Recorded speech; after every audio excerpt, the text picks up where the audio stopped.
है बीएसपी ने उतारा हुआ है। किस तरह ऐसा कौन सा कार्य है जो उन कद्दावर नेताओं ने नहीं किया इस लोकसभा में और संसदीय में अपने क्षेत्र में, कार्य क्षेत्र में, जो आप करेंगे? क्योंकि जो कद्दावर नेता हैं हमारे बुजुर्ग हैं और उन्होंने चूँकि 5 साल चूँकि कहीं न कहीं दोनों कहीं न कहीं पद में रह चुके हैं। एक पूर्व मंत्री रह चुके हैं तो एक 2 बार के सांसद भी हैं, विधायक भी हैं, वो भी मंत्री रह चुके हैं। इन लोगों ने 5 साल या जब भी पद में आए हैं तो इन्होंने कोई ऐसा कार्य नहीं किया है कि जिस कार्य की लोग उम्मीद कर सकें। और दूसरा, चूँकि कहीं न कहीं मुझे कम उम्र का भी फ़ायदा मिल रहा है, युवा साथी मेरे साथ हैं।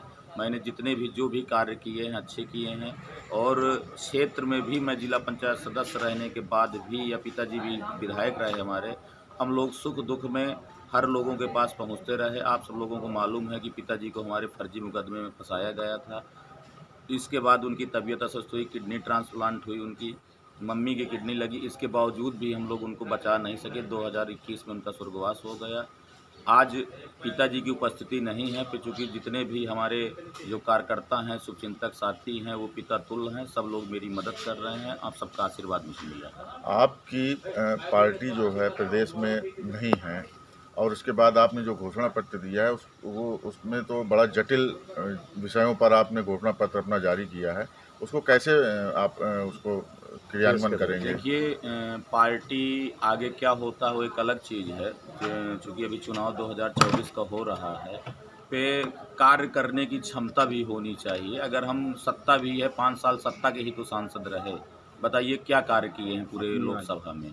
कार्य करने की भी क्षमता होनी चाहिए। अगर व्यक्ति में कार्य करने की क्षमता है तो वो अपने क्षेत्र में कार्य करता है, अपनों लोगों के लिए लड़ाई करता है, अपने के लिए वो कुछ नहीं करता। हम भी जिला पंचायत सदस्य रहे हैं। हमारा भी एक कहना था कि हम जो लड़ाई लड़ेंगे हम अपने क्षेत्र की लड़ रहे हैं। क्षेत्र के लिए हम कोई समझौता न अपने अध्यक्ष से कर सकते हैं, न किसी से कर सकते हैं। क्योंकि क्षेत्र का हक, क्षेत्र के कार्य करने की ज़िम्मेदारी एक जनप्रतिनिधि की होती है। उसको हमने बखूबी से निभाया है और एक जनप्रतिनिधि होने के नाते मैं पूरे क्षेत्र की जनता से सिर्फ इतना ही कहना चाहता हूँ कि सबको आपने बार-बार देखा है। एक बार आप मयंक द्विवेदी जी को आशीर्वाद दीजिए। अगर आशीर्वाद मुझको मिला तो आपकी एक छोटी से छोटी समस्या है उसको संसद में उठाने का प्रयास करूंगा। आप लोगों को लगेगा कि एक नई राजनीति की नई दिशा चल रही है और जितनी भी समस्याएं हैं उनको पूरा करने का प्रयास करूंगा। मयंक जी, क्या है स्थानीय मुद्दे यहाँ के? स्थानीय मुद्दे तो चूँकि सबसे बड़ा मुद्दा है यहाँ बेरोजगारी, पलायन। जो लोग बाहर चले जाते हैं, गुजरात, पंजाब, दिल्ली चले जाते हैं, अगर उनके घर में कोई टेजरी हो जाती है माँ के साथ, पिता के साथ, बच्चों के साथ, तो उन लोगों को वहाँ से वापस होना बड़ा मुश्किल हो जाता है। बहुत सारे लोग ऐसे हैं जिनका अंतिम संस्कार हो जाता है, अपने पिता का, अपने माँ का मुँह तक नहीं देख पाते हैं। तो सबसे पहले वो बेरोज़गारी, पलायन रोकने का पूरा प्रयास किया जाएगा। कुछ ऐसे रोज़गार लगवाए जाएँगे। ये विद्यालय शिक्षा को बढ़ावा देंगे, जैसे यहाँ जगह-जगह आज भी विद्यालय नहीं है। 8-8, 10-10 किलोमीटर में भी विद्यालय नहीं है। आज भी लोग बहुत दूर शिक्षा लेने जाते हैं, जैसे इंटर कॉलेज वगैरह नहीं है। उसकी पूरी व्यवस्था की जाएगी। आज तक यहाँ बांदा चित्रकूट लोकसभा में इतने सांसद हुए, आज तक किसी ने यहाँ विश्वविद्यालय की स्थापना नहीं करवाई। आज भी हमारा बांदा चित्रकूट जो है इतना बढ़ने के बावजूद भी विश्वविद्यालय के लिए उनको झांसी जाना पड़ता है। तो सबसे पहले शिक्षा में यहाँ विश्वविद्यालय की स्थापना कराने का प्रयास करूँगा। दूसरा, किसानों की समस्याएं हैं। इतना सब होने के बावजूद भी आज तक न सिंचाई की व्यवस्था हुई, न ट्यूबवेलों की व्यवस्था हुई। कहते हैं यहाँ पानी नहीं है, ये नहीं है। अरे प्राइवेट लोग ट्यूबवेल कर रहे हैं, आप सरकारी ट्यूबवेल क्यों नहीं करवा रहे हैं? आप केन कैनाल वगैरह ये या सिंचाई के लिए यमुना से पानी की व्यवस्था करा के आप कैनाल की व्यवस्था क्यों नहीं करा रहे हैं? ये बहुत सारे मुद्दे हैं। सरकार ने तो पेयजल खटान योजना वगैरह चलाई है। पेयजल की आप व्यवस्था देख लीजिए। एक तो पेयजल की व्यवस्था से पूरी गांव की एक-एक गली खोदी पड़ी है। पेयजल की जो योजना चल रही है, इससे बड़ी कोई भ्रष्ट योजना नहीं इस समय चल रही है। जितने भी ठेकेदार हैं, जो भी सीमेंट आती है, आप लोगों ने भी देखा है, कई जगह पकड़ी गई है। गाँव की जो रोड की मरम्मत के लिए जो विभाग से सीमेंट आ रही है, उसको सब ठेकेदार बेच रहे हैं। कोई अधिकारी स्वयं बेचवा रहे हैं। गांव की जो रोडें हैं सब खोदी पड़ी। हम तो गलियों में जाते हैं, अपने क्षेत्र में भी देखते हैं उन रोडों की जिस तरह लोगों ने ये बरसात झेली है। जितना भी आज तक आज़ादी के बाद से विकास हुआ है, उस बुंदेलखंड को पूरा गांव की गलियों को खोद के फेंक दिया गया है। अभी कहीं भी पेयजल की व्यवस्था, इतने दिन से योजना चल रही है, कहीं अभी किसी गांव को आप उठा के देख लीजिए जहां लोग अभी पेयजल का पानी पाना शुरू हुआ। ये तो कह रहे हैं हर घर जल, हर घर नल पहुंच गया। आप भरतकूप चले जाइए। मैं अभी कल परसों भरतकूप भ्रमण कर रहा था। भरतकूप की बाएं बगल वाली पटरी में लोग दाएं बगल वाली पटरी से पानी लेके पी रहे हैं। वहाँ पानी की व्यवस्था नहीं है। अच्छा मयंक जी, सब लोग अपनी अपनी आंकड़ेबाजी बता रहे हैं। जैसे शिवशंकर पटेल हैं तो वो अपनी आंकड़ेबाजी बता रहे हैं, जैसे आर.के. पटेल हैं आपके, वो अपने आंकड़ेबाजी, वो मेरा इतना आंकड़ा है, मेरे मतलब वोटर्स इतने हैं, मतलब बता रहे हैं। भाजपा के बनिया भी हैं और ठाकुर भी हैं, ब्राह्मण भी हैं।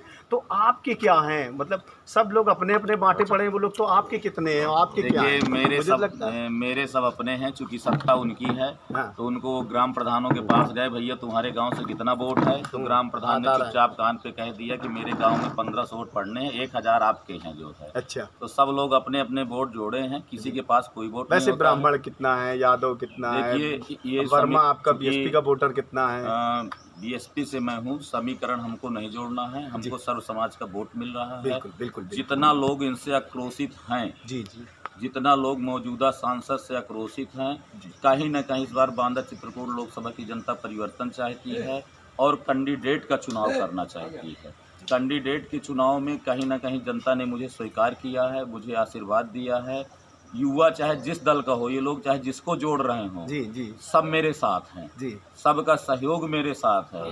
जो सपा के कैंडिडेट हैं वो अपना जोड़ रहे हैं कि मेरा इतना वोट है, इतना वोट है, जी। वो धरातल पे कहीं नहीं है, जी। कहीं दूर दूर तक नहीं। पहले वो अपना वोट बचाएं, जी, जी। फिर आगे की गाड़ी जोड़ें जो जी, है। जी, तो जी। ऐसा नहीं है, मैं सर्व समाज का कैंडिडेट हूँ, सर्व समाज का मेरे साथ है, जी। बुजुर्गों का आशीर्वाद है, युवाओं का साथ है। क्या लगता है तो फिर ये दोनों पार्टियों से आप आगे जाएंगे, कितनी बहुमत से जीत क्योंकि होगी? देखिए, जो क्या लग दोनों रहा है? कैंडिडेट हैं उनको जनता स्वीकार नहीं कर रही है। जी। वो चाहे जितना मजबूती से कहें, चाहे जो कुछ कहें, वो अपना जो मतलब बालू के माफिया भी हैं या हर तरह से हैं, लोगों को फर्जी मुकदमे में फंसाए हैं। आज भी लोगों को धमकी दे रहे हैं कि चुनाव बाद मैं आपको फर्जी मुकदमे में फंसा दूंगा, ये कर दूंगा। आप कुछ अब धमकी दे रहे हैं? नहीं, मुझे नहीं दे रहे हैं, हमारे लोगों को धमकी दे रहे हैं। मुझे क्या धमकी देंगे जो है? जी जी मुझे अगर धमकी देते होते तो मैं चुनाव न लड़ता जो है। मैं ये सब चीज़ों से डरने वाला नहीं नहीं, हम क्योंकि- लोगों का कायद लगाया जा रहा था कि जैसे कि नहीं बड़े नहीं, बड़े ऐसा लोग नहीं हैं है। और जब हम मैंने आपसे धमकी एक लगा लाइन देंगे। बता दिया कि जब पिताजी हमारे ठोकिया के सामने चुनाव लड़े हैं, जी। उस समय ठोकिया का वर्चस्व था, इसके बावजूद भी हम चुनाव लड़े हैं। बहुत सारे ऐसे गांव थे जहां लोग नहीं जाते थे, किसी अन्य दल का पार्टी का प्रत्याशी नहीं उस समय गया था, हम लोग जाते थे। जी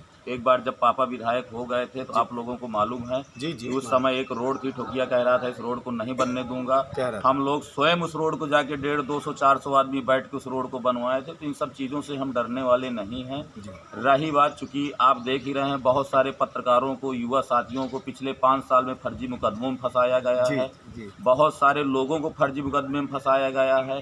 कानून व्यवस्था का कोई राज नहीं बचा। जो कोई कुछ बोलना चाहता है, आगे बढ़ना चाहता है, उसको मुकदमे में फंसा के उसको सरेंडर करने का काम किया जा रहा है, उसको दबाने का प्रयास किया जा रहा है। इसीलिए विपक्ष को कहीं ना कहीं कमज़ोर करने का प्रयास किया जा रहा है। आप सबका आशीर्वाद रहेगा तो चुनाव मैदान में रहूँगा, लड़ूंगा, जीतूँगा। मयंक जी, एक आखिरी सवाल है।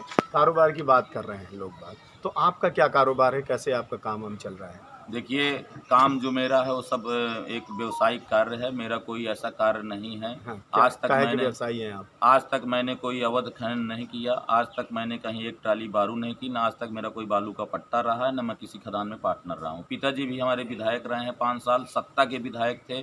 उन्होंने कहीं आज तक एक बालू की न खदान चलाई है, ना हमारे एक बालू के ट्रक चले हैं। हम लोग जनता के बीच में हमेशा पहले भी थे, सेवा में थे। गरीब जनता आएगी उसको भी अपने बराबर में बैठालते हैं, सम्मान देते हैं। बड़े लोग आते हैं उनको भी बराबर सम्मान देते हैं। एक आखिरी सवाल मयंक जी कि कितने उससे जीतेंगे आप, कितने वोटों से, और किस पार्टी से आपका टक्कर है? देखिए, टक्कर तो चूंकि दोनों पार्टियां लड़ रहे हैं, दोनों पार्टियां लोगों से बताना शुरू कर दी हैं कि हमारा टक्कर मयंक द्विवेदी से है। अब कौन मेरे पीछे आता है वो आप लोगों को मालूम है।